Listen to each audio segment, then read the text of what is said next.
Sa direktiba ni BARM Chief Minister Abdul Rauf Makakwa, nagsagawa kamakailan ng pagpupulong ang Bangsamoro Rapid Emergency Action on Disaster Incidents o READY kasama ang Philippine Coast Guard. Layunin ng pulong na lalo pang palakasin ang koordinasyon sa pagsusulong ng maritime safety at seguridad sa buong rehiyon ng BARM.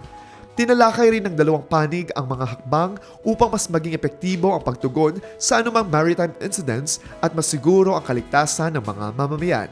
Kasunod nito, nagpulong din ang READY kasama ang Philippine Red Cross na nagsisilbing Secretariat ng BARM Anticipatory Action Technical Working Group.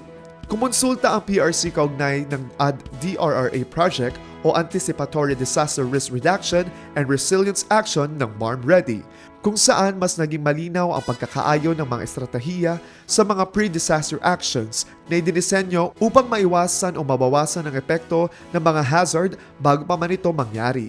Ayon sa Bangsamoro READY, mahalaga ang matibay na koordinasyon sa mga partner agencies upang maisakatuparan ang kanilang mandato tungkol sa isang mas ligtas at mas resilient na BARM.